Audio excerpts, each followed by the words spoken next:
What's good? What's good? I'm gonna give everybody a second to get in here.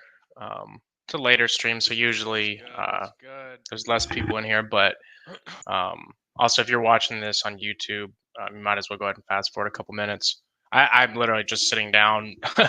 I watched on my phone a little bit during the carnage today, but I was actually moving some furniture from storage to my house, so I didn't partake in any of this. Um, One thing I will say, it's a good feeling to not really care. Like I used to get so bent if I missed this, um, but like now I really don't care. Like I mean, yeah, I'm sure I would have liked to be a part of it, but I'm not like the old, old trader me would have been like, oh my god, I can't believe you messed that up, yada yada. You know what I mean?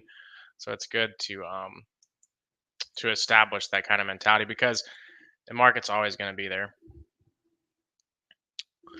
There's some news going on right now. What is? Oh, it's for the pound. That's nothing crazy. But yeah, so today obviously was insane. I'm sure a lot of you guys understand why, but for those who don't, um, just a little recap on why the CPI or the Consumer Price Index has an effect on stocks. It's really just a, a measure of price changes for a variety of goods and services that kind of are easy tools for people, you know, economists can think of the word to evaluate the health of overall economy and for consumers, right? And just is business slowing or people spending? We can go into a whole macroeconomic thing if we go down that rabbit hole. But basically, last month in uh, in June, not last month, in June, we had a 9.1% increase year over year. And that was the largest it had been in 4 decades. So let's go back and look in June, right? So that, you see that, and this is Bitcoin. We can go to SPX or SPY and everything in June, right? That's when everything started taking. And wow, SPY took the high. That's crazy. That is crazy. I haven't even been watching this. Well, Yeah, um, 4303. but let me go ahead. I'll clean these. I'll do SPY in a second. But yeah, for those who don't know, CPI has a really, really heavy impact on markets because it's like I said, it's kind of a way you can gauge, how is business booming, and simply put. So the numbers that came out, whether a lot of people say that they're fibbed and fudged, which I'm not saying they're not, but whatever, whoever, because everybody wants a recession, right? Everybody wants a bear market, um, and there's a lot of world issues going on right now. But I will say that, of course, it's all manipulation. So all news is manipulation. But we've been beaten down for so long. Um, that bullish pump today, to me, I mean, it doesn't necessarily tell me like, oh yeah, we're in a bull market again. That's not what that's telling me. Um, but I will tell you personally, I'm not like super, trying to short this just yet. Um, and I mean, for me, it's the 4 hours, just normal bullish structure at this point. Um, we did come back down to that draw on liquidity, that imbalance. We didn't fill it, but we did come down into that imbalance. Swept this low and expanded pretty violent. Came back down, swept this low this morning, or well, early this morning during London set or pre-London, and I guess that's Tokyo. So, anyways, we have shown lows getting rated into imbalances, right? So we had this imbalance. You see a low getting rated into it, price expanding, right? Same thing over here. Low getting rating, price. And what this tells you is that there are a lot of institutional buy orders within these zones.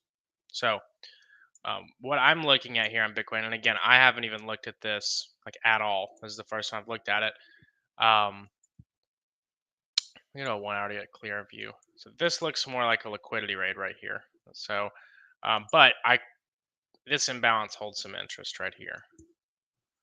Um, let me see how far we went down this imbalance. Yeah, so we went under a 50% and moved violently away from it. So that tells me that, we could consider this mitigated. I mean, you could pay attention to price if it rates this low into it, but I don't necessarily think that price needs to come down into it. So what I'm seeing here is we pushed up really hard today. There was one liquidity raid right there. And this is all price is doing all the time. So you can say, here's we've taken a high, right? We didn't close above it. It's on a 1 hour, so you can go straight to a 1 minute, in my opinion. And what you're looking for is that break to the downside with displacement. So it looks like we got that pretty clearly. And then all you're really looking to trade whenever you see these moves. See, I see a lot of people, they'll look at this and they'll say, oh, we took the high, we're going for the low. And that's just what that comes from, is just not understanding how liquidity works and why price is bouncing between different, whatever you're going to call them, points of interest, imbalances, fair value gaps, whatever you're going to call it. But we're just looking at price, where are the orders at? So when we have this massive move up, right? Obviously, it's manipulation, but there are orders injected into the market all through here, right? All through here that aren't getting filled, right? So that's why when price comes back down into these regions, it moves violently away from it.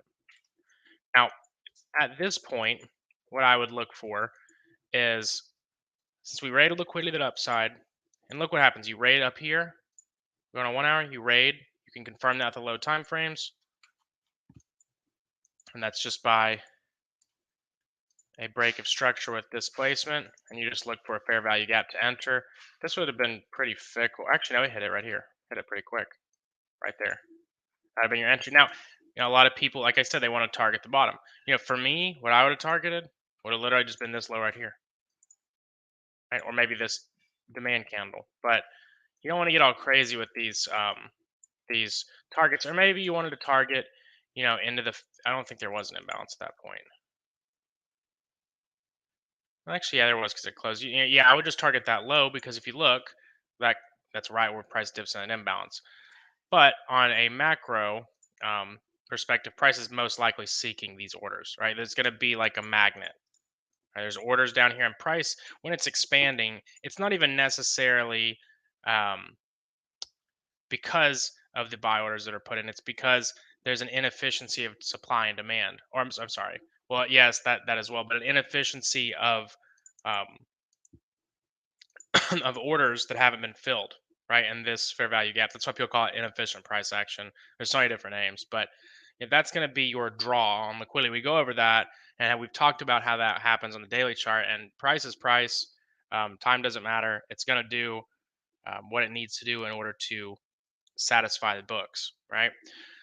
So here, what we have in this scenario is classic manipulation. This is actually a really good. The more I'm staring at, this is a really good example. So this big down candle right here, this is what you would call an order block.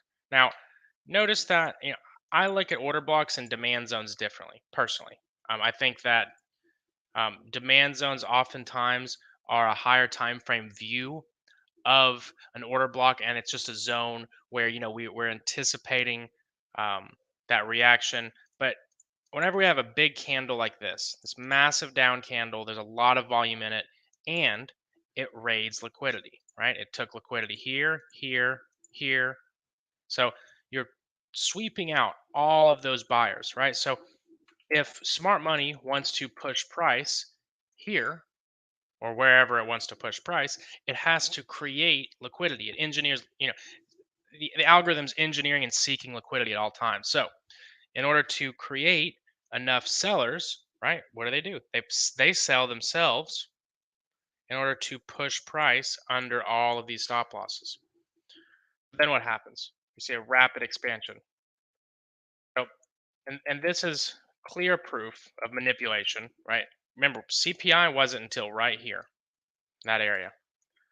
So obviously, market makers, whoever it is, whatever. I mean, I'm not really one to do the whole tinfoil hat thing and figure out who. I don't really care who, but I can see that market makers, were anticipating this, or maybe they knew it, whatever, and they push price down in order to liquidate the early longs, and then push price up into these areas of liquidity. Now, overall, this is interesting price action because over this way, I would say this looks kind of like redistribution, but I'm not really a huge Wyckoff guy, so I don't want to say the wrong thing. But it looks like we've moved to the upside very impulsively, and we reacted off this high right here. So that tells me that smart money sold. They started to take profits above that high. Maybe there's some form of supply candle up here on a lower time frame. Yeah, looks like there was an order block here. I usually just do for an actual order block. I'm just doing the bodies. You can see that price came up, mitigated that, and then pushed away. And now all price is doing is just bouncing between liquidity. But if you notice, some of you guys may have caught this. Look at that, equal highs. So we got buy side liquidity being engineered. That tells me that at some point smart money intends to push that price higher. So when I'm looking at this, I see price bounce, moving up. We clear liquidity, we react impulsively. Price comes into our fair value gap, you react impulsively. So it's the same thing. Watch. Shift in market structure, fair value gap, and a premium, or well, in this, I'm sorry, a discount in this example. I always say that. You guys are probably used to that.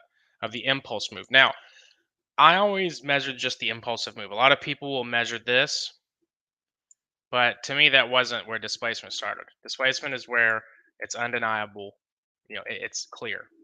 Your your brain will rationalize and force this narrative if you are looking for a trade, but looking in hindsight or whenever you're not involved emotionally, it's very easy to tell when there's not displacement, right? Because somebody might have said here, and I guess they got the sniper entry, but to me, this wasn't the trigger, right? You have this high, gets taken.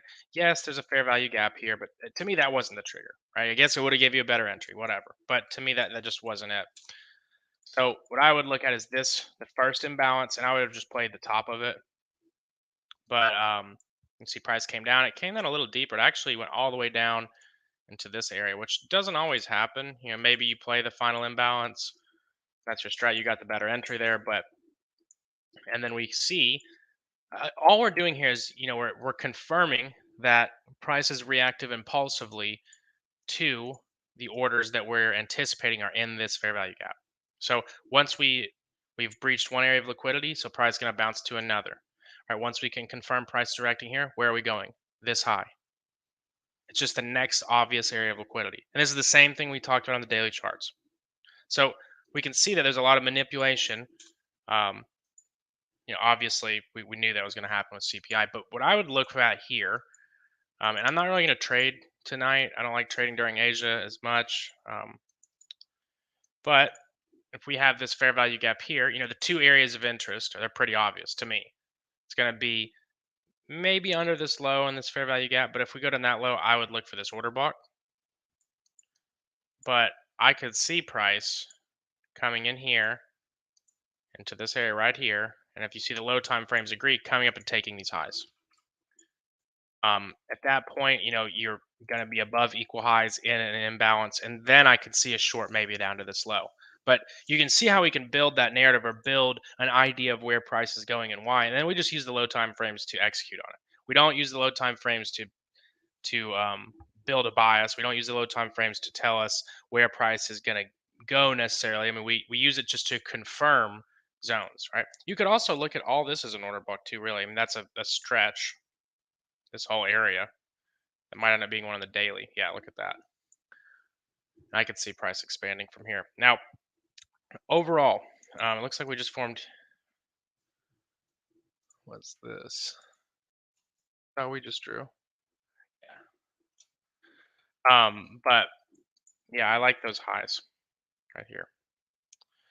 So overall, what I think CPI being where it's at means, I definitely could see that stocks and indices could rally, right? And I think we've been talking about this for a while. Everybody's been so bearish and wants a bear market. Everybody was shorting right here and wants everything to sell all the way up. I even thought we could go down to these imbalances, but like we said, price was hanging out at weekly equilibrium, so it was kind of just consolidating. And then what happened? We got that push we needed, just like we were talking about and now we have more of a bias. Now, I will say we did just trade above this old high. So, depending on how we react here, well, one of two things for me. We're going to be coming back down if we start to see buy side raids in the morning. For instance, if we see some very clear equal highs come up in the morning, price kind of does this all night, makes some equal highs, it comes up and moves to the downside, that will tell me that price needs to seek down. But I would be leaning more towards the equal highs up above here overall. That'd be the overall target. Would be all this up here. That'd be 4309. So for SPY, I'm going to go ahead and take this. We talked about 420. We've been talking about that for a while. But if we look, if we start to push the downside, we could see. I would almost look even more than this imbalance. We could watch price during that candle, but these equal lows are appealing as well. I'm going to delete some of this because some of it's dated. Got a lot of liquidity down below. See, once you start to see these levels building up like this, there's a lot of orders that need to be satisfied. So, now let's look at NAS. I haven't even. Yeah, NAS is going for these highs. That's what NAS wants. This is your drawn liquidity right now. And this is something we've been talking about for a while. I just have the lower high picked. Now you could pick the higher one. There's an imbalance here. This would be my bias. And what this would lead me personally to do would be I would be more so watching NOS, because you see how quick I just, and who knows, maybe I'm wrong, right? That's totally fine. If I'm wrong, cool, whatever. But I know that I personally look at this and I quickly, can identify what I'm looking at or looking for. SPY, I'm kind of still, it's pushing up, but it did just sweep a high, right? Yes, there's equal highs, but yeah, there's a ton down here, right? What I like NOS because it's like, yeah, we swept highs forever ago, and price is showing it's still drying up. Look, we're moving away from these imbalances with force. We've got equal highs right above. To me, that's pretty clear. It looks like 30 is lagging behind. It's been like that. We just cleared the previous month's high. Saw a little reaction off that. I know that 30 trades pretty well apparently in Asia from what I've heard. On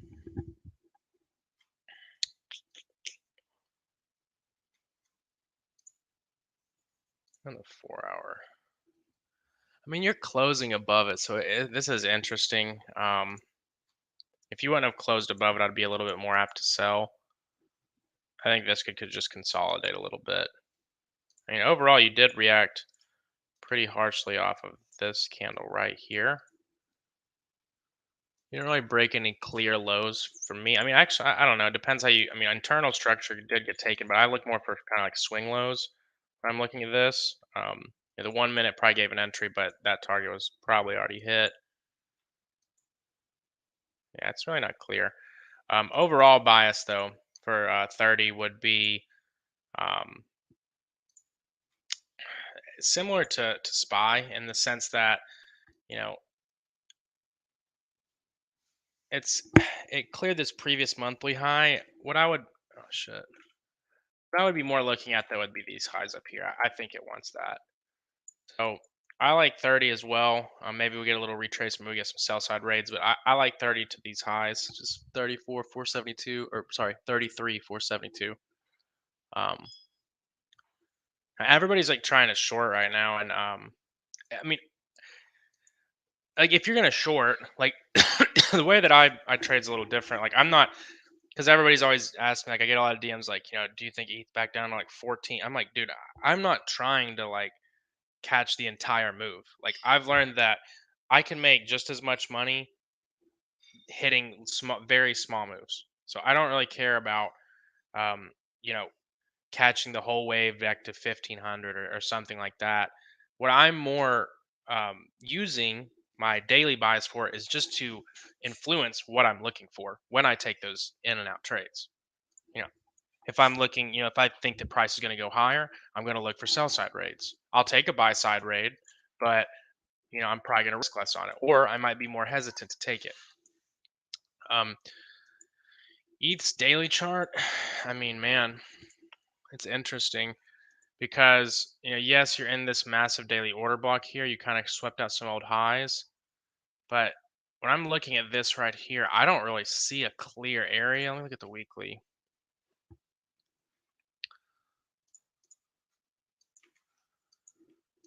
You know, I mean, we are in this imbalance up here.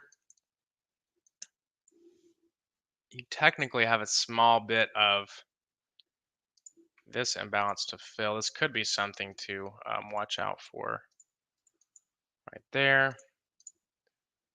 I'd pay attention to that 1922. I mean, for me, the only clear thing that it seems to be drawing to is that, because we came back down, there was this imbalance right here,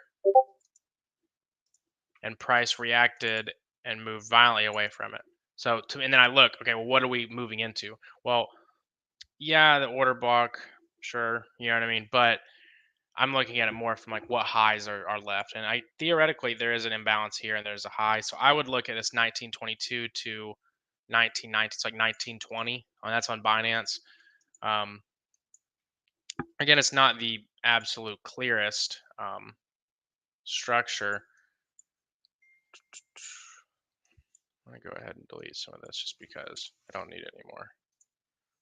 And you can see that, and this is also another way that um, for me it goes, it'll kind of sway my bias. And Flo is really good at explaining this to you guys too. Like a lot of people, they're like afraid to be wrong, um, or uh, like like, and that's one of the biggest problems you're gonna have as a trader is being afraid of being wrong. If you are wrong, like, or not even wrong, like for instance, if like what you were looking for didn't happen, then that doesn't mean you should look at like, oh, fuck, I fucked up, I don't know what I'm doing, or something, you know along those lines. It would mean more, okay, well, now I have a new bias, right? So for instance, in this example, ETH broke down, get a 4-hour internal break of structure. We took out that low, right? Yes, we were just going in an imbalance. Now, if you look, everybody wanted to short it here, including I was entertaining it, right? So I'm looking at it like, okay, daily imbalance is filled. You have this institutional candle that we traded into. Nice reaction off of it, right?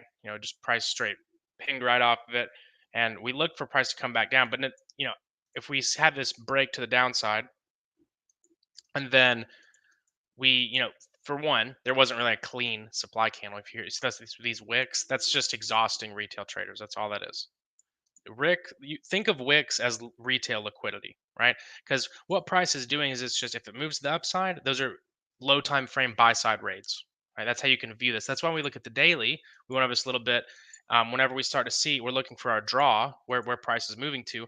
Once you start to see this price, these daily candles have these huge wicks. What that is you're just using one candle to view the raid setups that we play.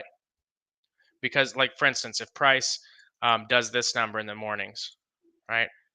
And this is why time and price is important. It's just consolidating, goes up and then tanks down. Guess what that's going to look like? It's going to look like that, right? Or like that. So that's, once you see that, it's just absorbing liquidity. That's all you can, train your eye to think of it like that. So from the 4 hour, and I'm looking at this, yes, we got that break of structure, but there's, first of all, there's not a clear zone. Second of all, it obviously got violated. So a lot of people are gonna look at that and be upset, like, oh, fuck, or maybe you just shorted and you took a loss, which is totally fine, right? It's fine. Maybe you thought this can you looked at this and you refined it, and then I can see where there probably was a confirmation here, and you just got taken out, and you're like, oh, it's fucking up your psychology, whatever. Um, that's totally fine. What this can tell you, and if you look at it from more of an opportunity, as an opportunity, then being wrong. Okay, well, maybe we're just witnessing bullish order flow, and that so-called break of structure was just a liquidity rate, right? And if you look, okay, well, the daily imbalance is right here. We had a daily order block. Price moved violently away from it. Maybe, the order flow is still bullish. But you're not going to learn that in like a basic supply and demand course, because, and there's nothing wrong with supply and demand. I use supply and demand zones to trade, but I do think that people get too they get on a one track mindset of like 4 hour order block, I short, right? And if you have a strategy where that works, don't let me change it. But um, sometimes it's a little more complex than that. So in this example, I use this to say, okay, well, I was going to look for shorts, but it just really wasn't there, right? There was a short opportunity. There was some shorts here. Um, they're definitely, but off of this, 4 hour internal break of structure, and then supply and demand, it got violated. So what that tells me is that was just a liquidity raid, and bullish order flow is still in control. Yeah, the more I look at this, I think this is what we're drawing to is 1922. We're not that far from it, so it's probably going to move up to this high. But I could see some downwards action first. Um, really, I want to see how New York opens up tomorrow. I've noticed more and more. We're blessed. I'm in the New York time zone. For crypto, that's the best time to trade. I used to really like London, and you can definitely get some good moves in London, but New York is where it's at. And I think New York, you can also get the clearest daily. I guess you know you can catch the move of the day, so to speak, even if you hold it through the next sessions. A lot of times the best entries are in New York. So I want to see how what we're doing in the morning. Also, indices play a huge role. I've found that um, while SPY is SPY, it's like the granddaddy. Um, Bitcoin moves more with NOS, in my opinion, because it's like well, NOS is the tech index, and I think that we can agree that Bitcoin is probably more tech. Um, so, and that's just what I've found.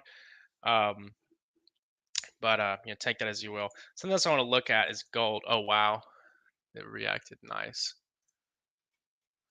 Yeah, so this is something that moves. I bet this moved so insane. Yeah, that's insane. For gold, that's an insane move. Um, so looking at a 1 hour,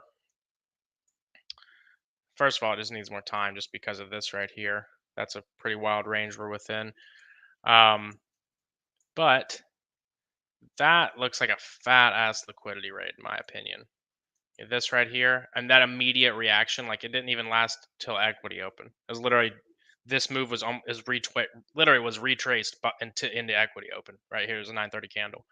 Then we moved up, probably with some lower time frame imbalances. Yep, look at that. They got filled, and we reacted impulsively away. So what that tells me is that there were big sell orders here, right? So there's a lot of money being um, entering the market here to push price down. So smart money is selling the pump. So if smart money is selling the pump, that will lead you to that's being seeked, right?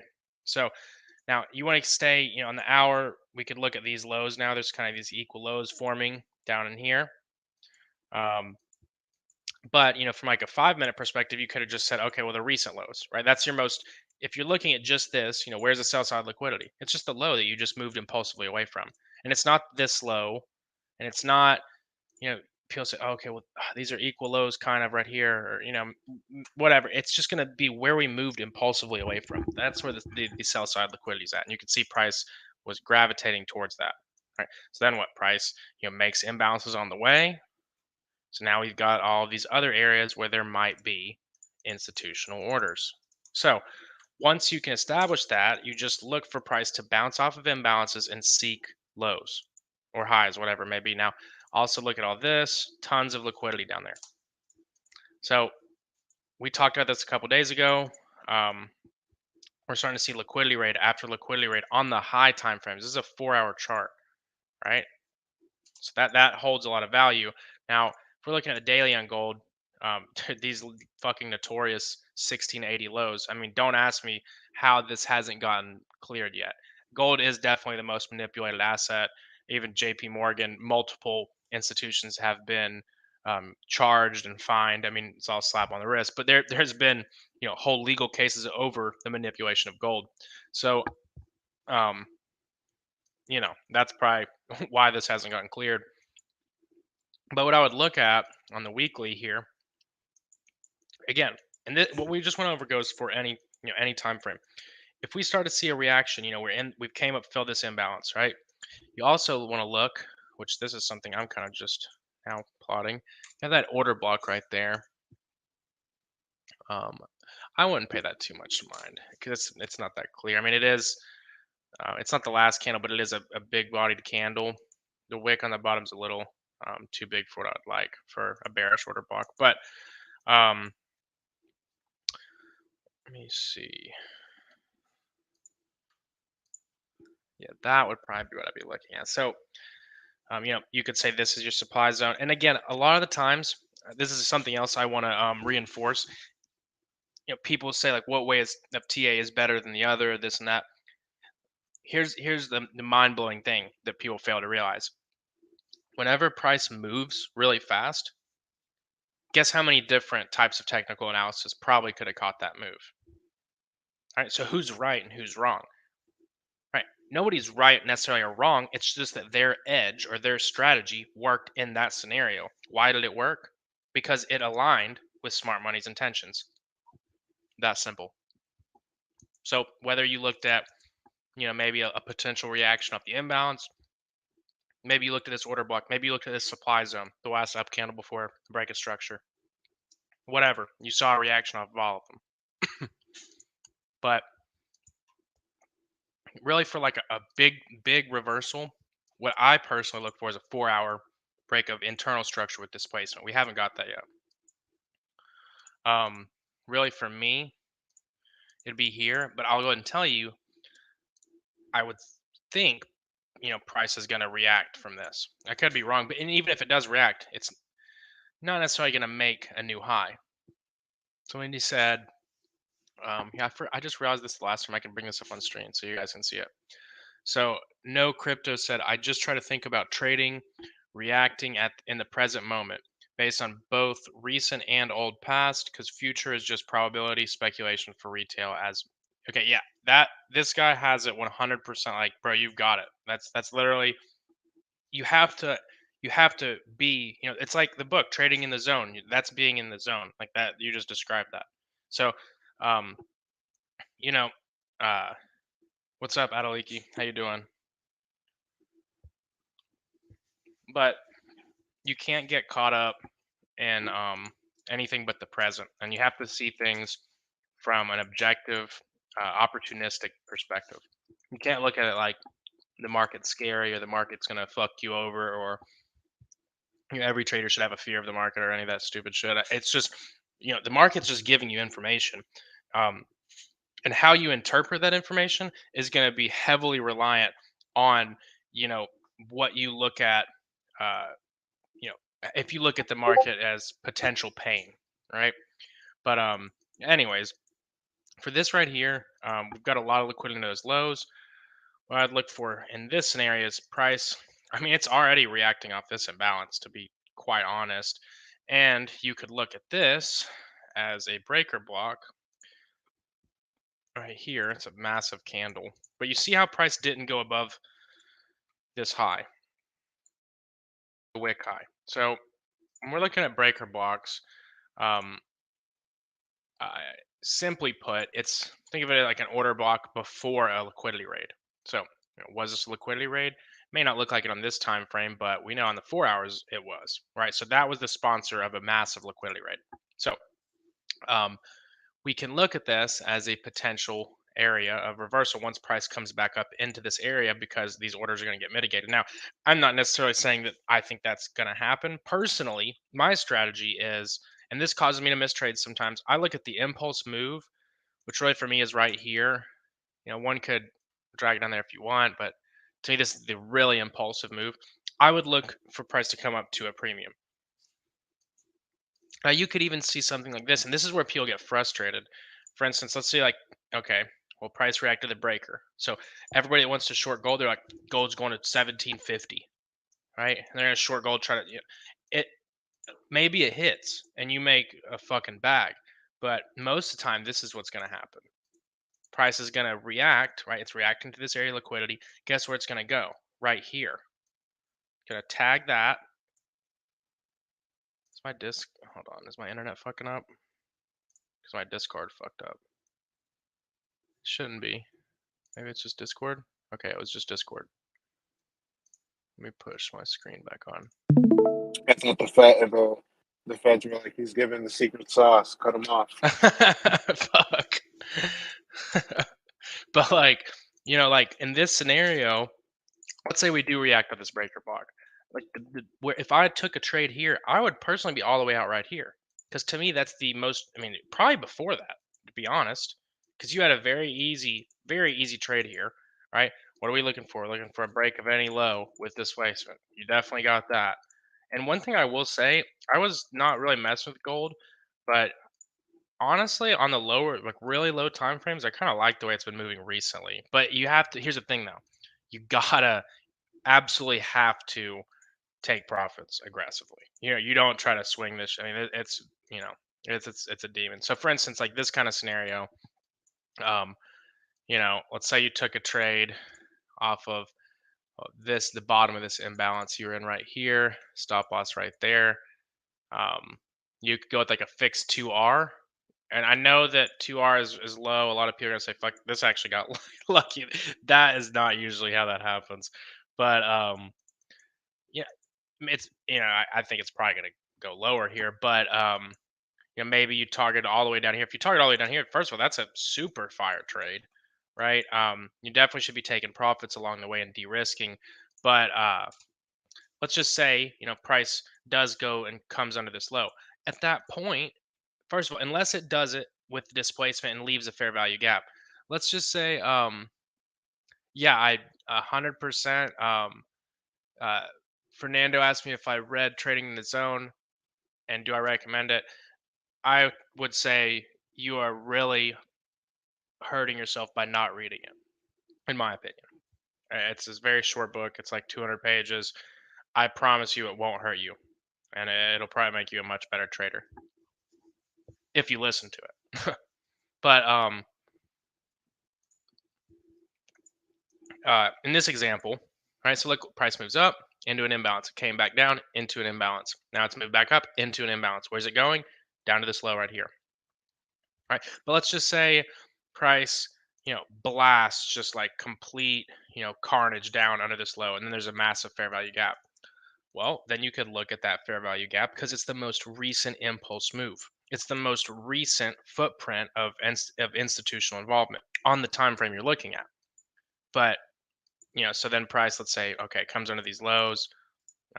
Then you could look, okay, in this fair value gap. But let's just say price does this number, kind of moseys on down here. Maybe little moves, little imbalances, but no real displacement. It comes down, takes this low, and then it starts to accumulate. So there's the people who've got short right here. And they're targeting, God knows where, like 1700, or maybe they're even targeting, okay, this is the dip.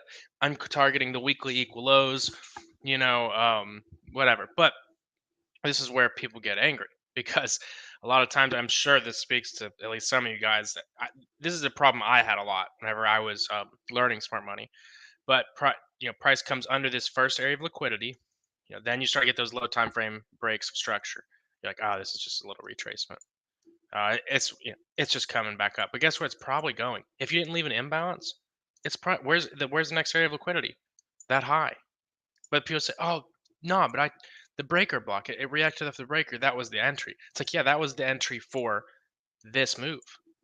Right. But then we're under another liquidity pool. Let's say the algorithms start pushing price to seek the buy side because look, guess what? Guess what it took to push all this massive dump down. Guess what smart money was doing up here? They were selling breakout buyers. They were selling to those buy stops.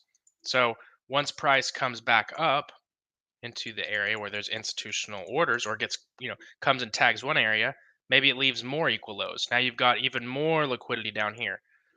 Price starts to move up. This guy gets stopped out. He didn't take any profits. Then he's mad, doesn't take a trade. Price comes into this, gives an entry, and then goes down. That's the death cycle right there. But what it really comes down to, why is this? Holy shit! It just went like I just hit undo. I just wanted it to get rid of my drawings, my beautiful drawings.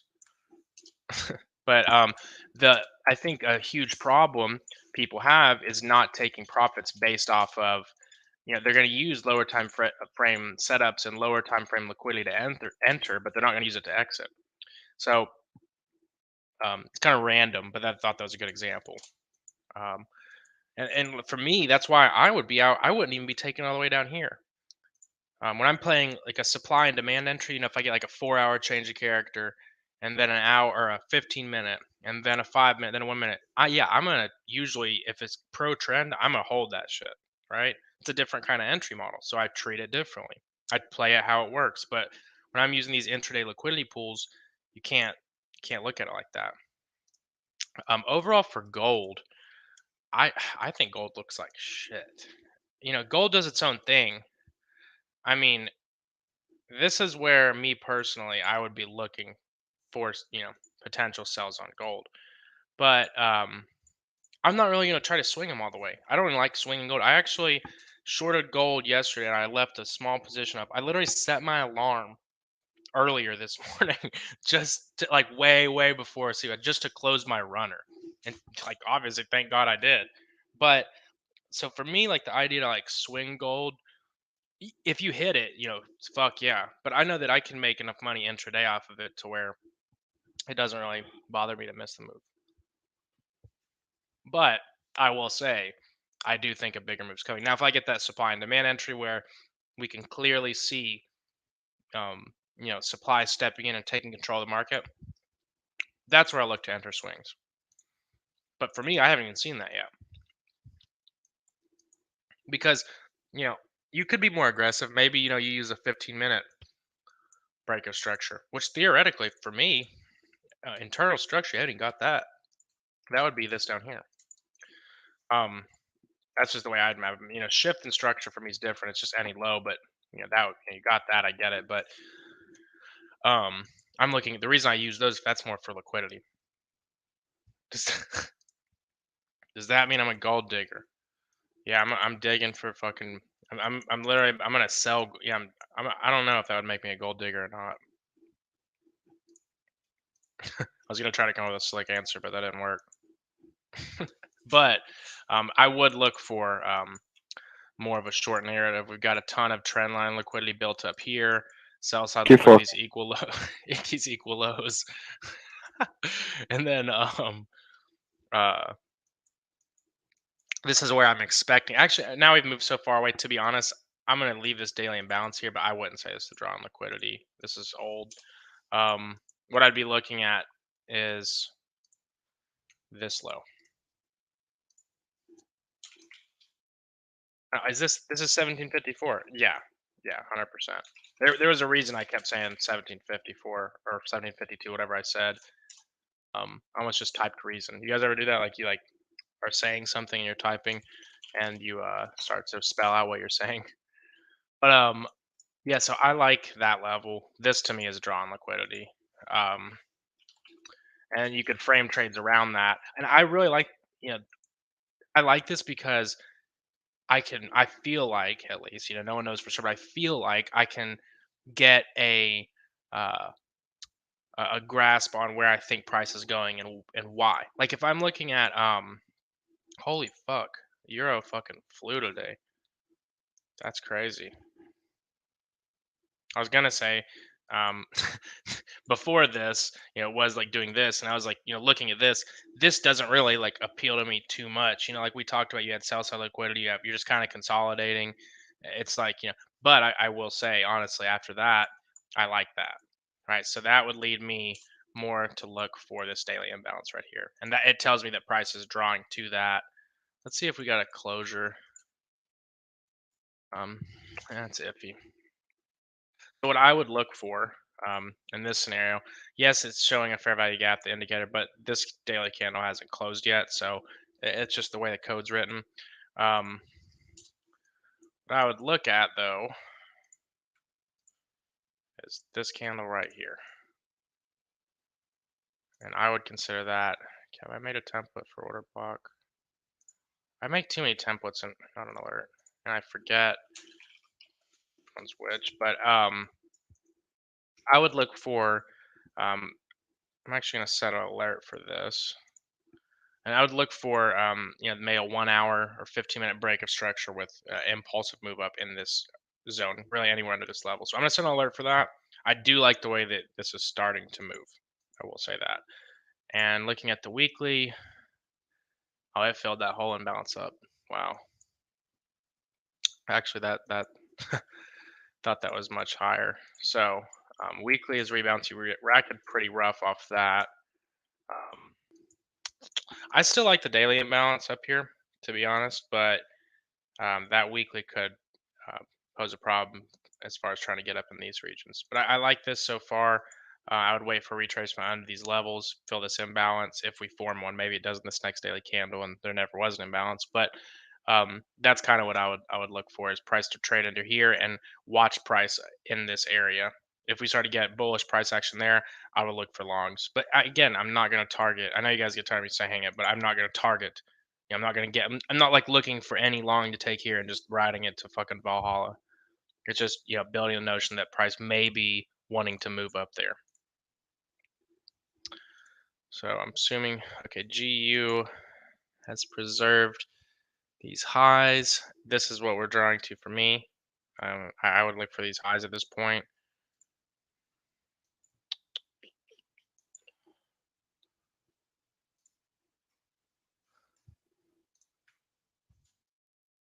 Or buy side, yeah, I'd look for the highs. But I will say I could see a push down into this down in here first.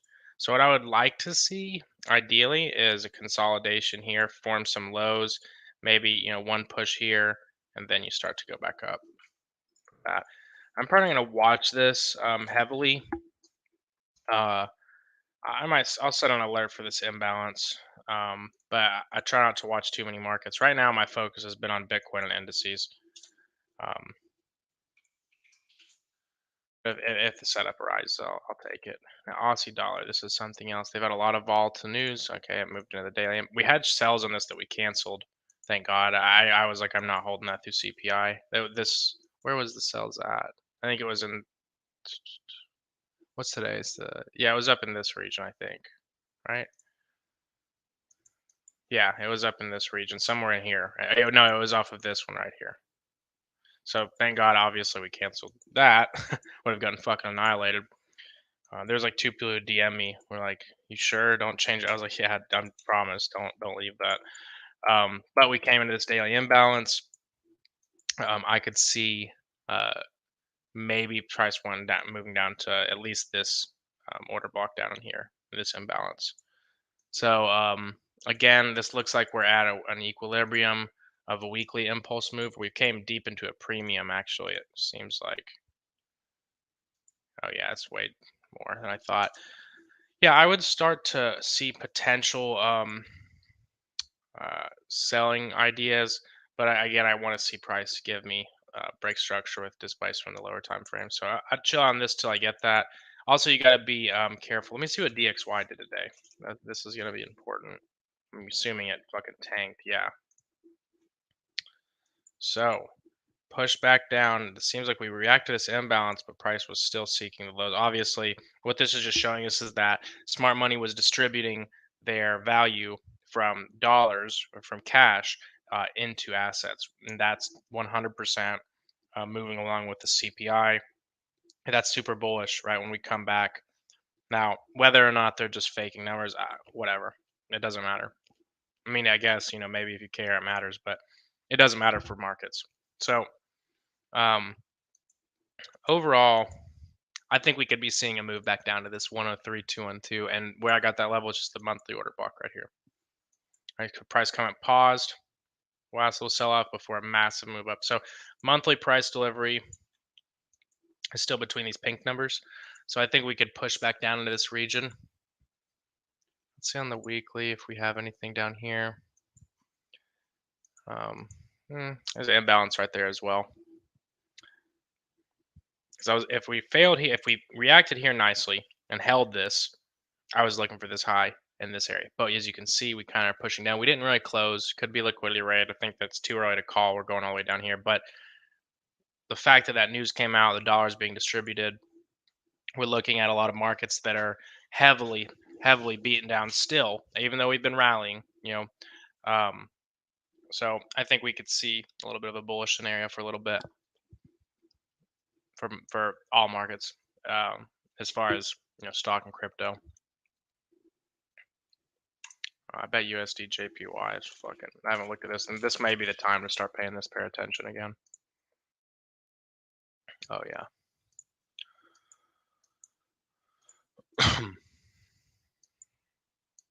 Also, somebody asked me if the XMR short is still good. I mean, I still haven't entered it. It's in the zone. I will say, um, I'll entertain it with heavy displays if I'm really confident. But again, I'm not really married to the short narrative just yet. I could see a consolidation here. If I do sell, I'm not looking to take it at a super insane distance. But what I'm looking for is a break, under a internal low with displacement, right? I want to see a very clean move. I mean, you could look at this. Um, if my bias was leaning more bearish, I would be watching that right there. But for me, I'm not super confident in that. Price, yes, it did move down into it. It's still moving down, but we have this imbalance just below. Got this down here. Got a huge imbalance here to fill. So all these are going to be obstacles for you looking to short, in my opinion. Could be, not.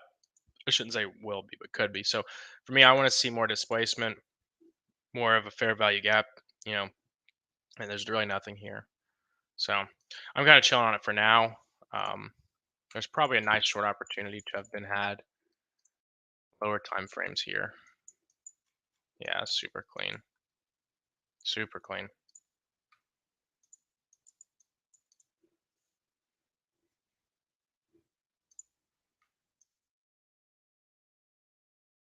But yeah, I'm not gonna force it. So to answer the question, I mean, there really isn't any XMR shorts yet. The idea hasn't been violated, right? And until we get like a closure above this, it's not violated. So I guess I would say yes. I guess, but there is no short yet. Just want to be clear on that for me. Can I check out Neo? There was another one, Sand. Um, I'll do Neo first because I'm not sure. Sand was a long time ago, and I apologize about that. I'll still do it afterwards. Damn, it's been a minute. I traded this. I remember I caught a fucking nasty ass short on Neo one time. Where is it?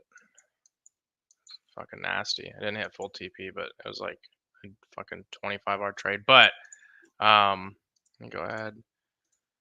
I go to daily. It's just indecisive here. This is just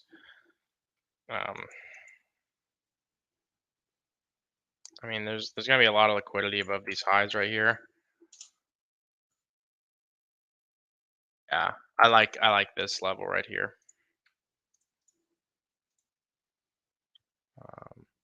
Let me do this, and then I'll make the color different.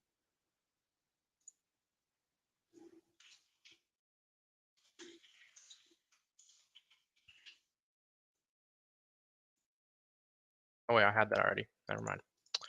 Yeah, I like that though. I think that's gonna be the same area. Yeah, I like this. This would be overall target. So, um, how much? What kind of move is that? I would like to see price trade into this daily order block. This actually doesn't look bad. I mean, it's indecisive, but on the weekly, it looks pretty clear to me. So I'm gonna set an alert for that. Actually, good looks. Now, personally, if you're day trading this, I would. This is not a market I'm gonna participate like intraday, but I would probably look for something like this to get taken, push back down under these lows, consolidation here, and then start to go back up. That's kind of what I would be looking at. XMR, that is ZP. I literally just went over that before. So just for a timestamp, we're at 54 minutes right now. At that it'll be like 5 minutes before. So look like 45 minutes in the video. It'll be up like literally pretty soon after. I would just do it again, but I'm about to get off here, and I want to get to ones we haven't done. Asme, this coin is weird. Rune. Oh no, you're good. You're totally good, bro. I'll just let you know. This is interesting. Is there another? I think there's another chart that has more data.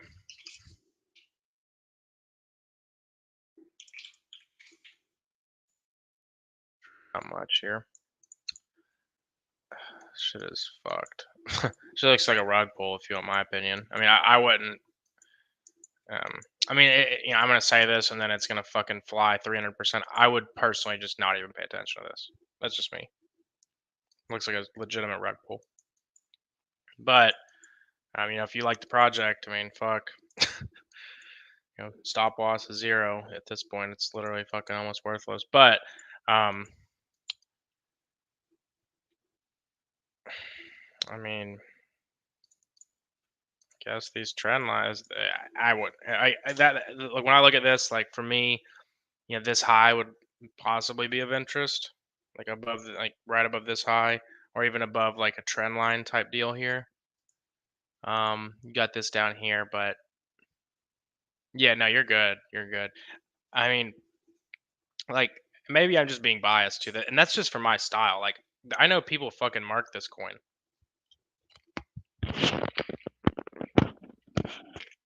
Give me 1 second.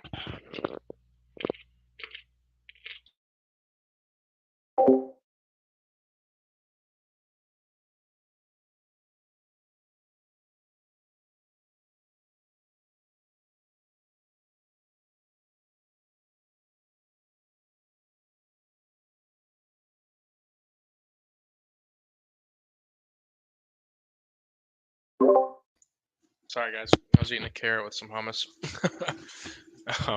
But yeah, I mean, overall, you could look at that and then this imbalance. But see, it's just like, I mean, fuck, bro. Like, what are you? You know what I mean? I know some people that just get so fucking stuck on certain shit, which I know how that goes. You know, like if you just look at something else. I will say, ever since I started only like really being a participant intraday in 3 to 5 markets, oh, it's like clarity because you get in tune with what's going on. Like I used to trade, and those of you in Playbit know, like people can vouch for this shit. I used to fucking trade. Like look at my watch list. I was a fucking demon. I was like, what is 103 futures watch list? I just literally would chart all this shit. But and we did good, right? And we obviously do better now, as far as you know, risk to reward and among other things, just precision. But um, not only I feel like do I do better, but I have a deeper understanding of what I'm doing, and I also spend way less time on charts. And this is something we've gone over a little bit recently, but whenever you look at trading like a business, which you should, you have to I guess not really calculate, but account for the time you spend sitting in front of your screen. Because I know now, if you're like newer and you know you're just trading all the time and you're like immersing yourself in it, I don't see anything wrong with that. You're learning, it's different. But once you're professionally trading, if you spend like 16 hours on your charts a day, I mean you better be making fucking buku money, and not just like overall, like throughout all that time. Chances are most people aren't that are doing that. And that's what watching this many coins will develop. But if you watch, like for me, I have a watch list like this size, and I have like alerts set on some daily levels for different crypto and just different stuff. Like you just saw with USD JPI, or not USD JPI. I'm sorry. What was it? It was Neo, right? I'm not gonna sit. I will literally forget I set that if it doesn't get set off, right? But like, I'm not gonna be a participant in more than a couple markets. Like I said earlier, it's mainly Bitcoin and indices for me right now. Um, yeah, it was definitely demon time for sure. Yeah, so I guess to close, overall, what I think CPI is going to do for markets, I think everybody can clearly see it. It's giving a little bit of a bullish narrative. We might see some retracement after a big move like that, but and also another thing I do want to say, closing thoughts. A lot of people swear that August is like a no trade month and like August is the worst month for traders. I've heard that from a lot of people. If you're seeing that out there, like any tells you that, just don't listen to them, because guess why they're saying that? Because August is the worst month for two reasons. Either they're just here, it's game and telephone. They just say shit and regurgitate what they've heard on Twitter, or they fucking suck during August. If you're doing good in August, it just trade, right? So that's something else I've August seen a is super shitload. bullish. Yeah, I've seen so much on Twitter that August is the most fucked up price action, all this shit, and I'm like, yeah, I've heard that people say it's bullish too. I'm just like, you know, I feel like that can fuck psychology up, bro. Like I don't even like that. None of that shit. I don't care about any of that shit, bro. Time is fucking irrelevant as far as Yeah, like in that sense, in that type of means thing. absolutely nothing. Now, definitely You know, different shit with August, news and May, shit. June, or July. Yeah, bro. But I mean, don't get me wrong, seasonality is a real thing. I'm not saying it's not, but don't like let it fuck your psychology. Because I saw that like 3 or 4 times. Like, oh, August is just terrible. It's a sloppy price, and I'm like, to say some like maybe an asset is sloppy, that sure, maybe it doesn't work with your strategy. Like whenever I say that, like that's why I always try to re-emphasize that, like, this doesn't work for me. You know what I mean? Like when I'm looking at that Jasmine chart, like for what I use to trade, that shit is like not working for me. Maybe somebody's like trading something else and they see opportunities, they're making money, and they can say, "Yo, Casper, fuck you." You know what I'm saying? Rightfully, but that's just kind of the way I look at things. Like whatever works for you, it works for you. And like don't let anybody else that's saying that there's a bearish month or this and that. And don't let me tell you if you're trading Jasmine and I am not trying to like single out Jasmine, um, but you know that's just in my opinion. That's just somebody. That's just their personal experience, right? But yeah, on that note, also Faxby said how much for one-on-one. Oh yeah, Rune, I got you, bro. But right now, I actually cut one-on-ones, but I do have some stuff in the works. There'll be more updates on that soon. Rune, let's do that real quick. I'm sipping some wine. I'm holding the glass, typing with one hand. Y'all know who to fuck with on 101? I mean, bro, I was running one-on-ones there for a minute, but I got to the point where like, bro, I was doing so fucking many It's of them. it's too repetitive. Huh? That's That and like, well, I mean, I don't mind it, like, but it's more like again, I look at it like because I wasn't charging like an arm and a leg. Like I was, to be honest, and multiple people told me they were like, "Yeah, you're crazy. You're charging way too low," which they were right for sure. But I didn't necessarily do it. Obviously, I did it because I want to make some money too.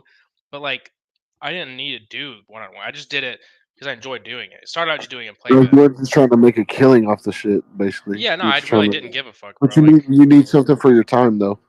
that's the thing, and like I really started getting at it. Like for instance, like there's been times where I'm like in a one-on-one, and I'll miss a fucking trade where I would have banked on that shit. And I'm like, bro, what are you doing? Like literally, what are you doing? You know what I mean? Like, um, but there's definitely some shit in the works. So some pretty exciting stuff, but won't get into that. Rune, this is something that I've been looking at for a while on the daily. It looks fucking super bullish in my opinion. And I also like Rune fundamentally. Like, dude, on like a weekly chart, don't even get me started on this shit. I mean, this shit looks uh, big bullish to like fucking I'm actually glad you brought this up. Um okay, also said good to go, man. Absolutely smash. Thanks for sharing your wisdom and knowledge. Dude, thank you for coming through, bro. And I'll be here every day, except the weekend, so every weekday. And yeah, people charge an arm and a leg for some fucking bullshit, bro. It's just that's the fucked up truth of the industry one. But uh, like if people are just solely making like obviously um there's valuable content and valuable knowledge that people pay money for. That's 100% true. But there also are a lot of jokers and a lot of scammers out there that are charging like way too much for something that's not really helping. Those people don't make money trading. Like let me just break that to you. Those are the people that they don't make no money trading. Like that's just I saw there was this one dude. Um he was like selling a one-on-one for like something fucking crazy and like had no results. And I'm like, bro, like come on now. Oh hell yeah, what's up? Yeah, that's dope, bro. No, and I appreciate everything, man. So he said Tasty Coding. That's a great example. Tasty Coding was actually stealing my plays and Playboy's plays. Um, and posting him in his group, but then he got called out for scamming, and he straight up told everybody like, "Yo, bro, like I fucking buy all the signals for all you guys," like talking to his members, and I'm like, "Bro, what the fuck? Like you're just like shameless. It's just shameless." He did not care. But anyways, Rune, uh, weekly imbalance would be overall for me. Like this is could take a while. Remember, this is a weekly chart. This is something that happened in May, but this is overall target for me in this range. Now, I wouldn't say the whole fill is necessary. I'm actually going to mark an equilibrium and see what's sitting around there. I mean, dude, maybe there's some 4 hours. I don't see anything on the daily around that zone. I do see this 4-hour supply zone though. This whole buy to sell range. Now, usually I refine. I'm just going to mark this whole thing. And I'm not going to trade it like spot. I'm using this as an overall area, right? I'm not even going to mark that because that would piss me off having on my screen actually, that much of a box. But I'm going to keep that in mind. I'm just really going to keep this 4.7, because that's equilibrium of that weekly imbalance. There's also a 4-hour POI. And all this shit is not a coincidence. It's not. When you see that, oh, there's a daily order block within the monthly or at the equilibrium of the monthly order block, and then there's a fair value gap in the 4-hour. That's not a coincidence. Right? That's algorithms. That's the footprint. Now, and looking at this looks like some of the fattest accumulation you're going to see. I mean, it's liquidity raids, breaks a structure over and over again. Prices moving higher. It's like the stair stepping action right now. I would say overall draw on liquidity for the daily is right here, pretty clear. I'm just going to put equal highs. Well, so that's where you're going, in my opinion. You're going to go up here. I would see some potential reversal there to where I would look at both of these levels right here. So I'm just going to mark this as sell side liquidity. Do I have a thing? Fuck, that's the way I hate the way. It's funny, isn't it funny how we change like how we draw shit so often, or how I do all the time? I'm getting to a more stationary area. Like I just like it look clean. Like I used to want it to look all like cool and like same. Like I don't know. I just really the only thing I leave on my charts are these levels. I don't even mark a lot of other shit. I just do that for you guys. But so the sell side liquidity under that low right here, we move pretty impulsive way. So that to me is like the beginning of an impulse swing. You also have an imbalance right here. This is a big. Damn, what the fuck? It's like not even the. Wait, did I just? Okay, am I crazy? These are different colors. This has to be fixed. But what the fuck? Or tell me I'm not tripping. Like those are different colors. So I said, so what's so good about Rune? Fundamentally, I think it holds a lot of value as far as that's really bothering me. I'm sorry. Wait, I'm on the wrong thing. I need to be changing this. Oh, okay. That explains that. Oh wow, TradingView with the fucking flex. They put in autofill. Anyway, sorry. So for decentralized leverage trading, I think Rune, Thorchain is going to be huge. So, and I think that is a big need in the space, and it's going to become an even bigger need. I mean, it's already a need with those who can't get Binance, and I guess KuCoin and everything's still available, but there's inherent risks using those kind of platform, in my opinion. But I think I like Rune fundamentally for that main reason, and we can see clear institutional involvement, in my opinion. So that means something to me too. Like, look how we rated down under these lows, and like we're accumulating here. That the smart money is slowly exhausting traders, buying up all these sell stops, and just really accumulating positions here. Depending on, I'm actually going to add this to my watch list as well for some potential equity. I'm not going to buy it where I'm at. I kind of want to, but I'm going to be disciplined. Maybe I regret it. I want to see how we react above these highs. So I'm actually going to set an alert here. So I want to see how we react above these highs, and then if we can get a little bit of a retracement, I'll look for equity positions. God, it'd be beautiful if we could get in this area. That would be fucking amazing. That's like honeypot region right there. If we get in this area and then get a, I'd look for probably with enough displacement, even like a 15-minute or a 1 hour, but really a 4 hour under this area. And also, you've got this complex swing structure here. So, like from a 4 hour standpoint, your swing to me would be, I don't know actually. One could look at this like a bearish swing because you had have I looked at QNT? I actually have, and I'll show you that. That'll be the last one I go over because I have looked at it recently. I fucking like QNT too. We killed that shit on equity and Playbit. So we have this high right here taken, and then this to me is enough for a 4 hour pullback. So then you kind of had a break structure here, took out the low. So you could look at that at 4 hours bearish, right? To me, I'm not one that's as much, I guess you'd say that was the break of structure here even right there. And then we kind of came up, had another, no. Okay, never mind actually. So I'm kind of not looking where we're at. So then if that was the narrative, right? 4 hour switch bullish there. So it came up bullish. So yeah, you'd be looking at target highs. Sorry about that. I was kind of getting caught up in the old price action. So yeah, even the 4 hour structure is actually agreeing with that narrative. Probably going up into this area. There's a lot of liquidity built up here,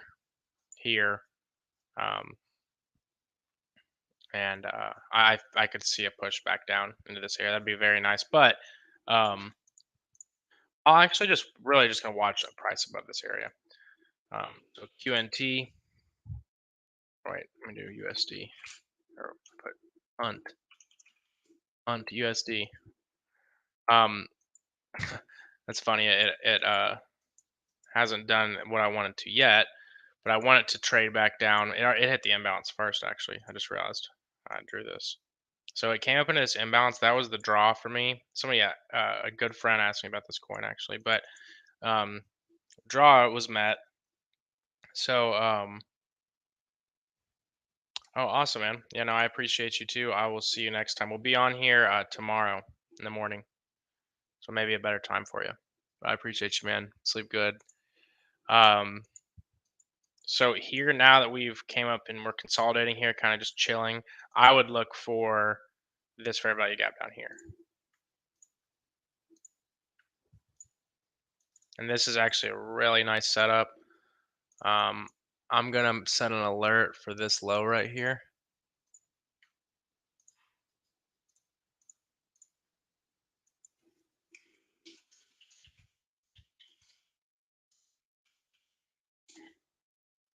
So I'm actually not even gonna mark that up. I used to have so much shit on my screen. Like back when I used to trade with Omni. Holy shit, you guys know. But I can't do it anymore. I like this area. I like these lows.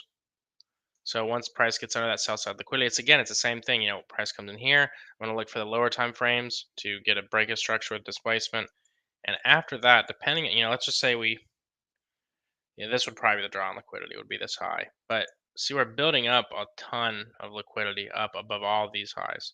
Now, if we're looking at the weekly, weekly draw on liquidity, like look at that nice weekly imbalance there too. Yeah, I like this down in here. I can't call it an imbalance till Sunday because we haven't had this third candle closure. But yeah. On that note, I'm gonna hop off here. I really appreciate all you guys coming through. If you have any questions, Twitter DMs, Discord DMs, if you're in any of the servers I'm in, if you're in any community I'm in, whatever, just always feel free to ask me. I'll try to help out the best I can. Yeah, comments, whatever, just let me know and I'll get back with you. But until tomorrow, be safe out there. Don't get liquidated. I'll see you guys tomorrow.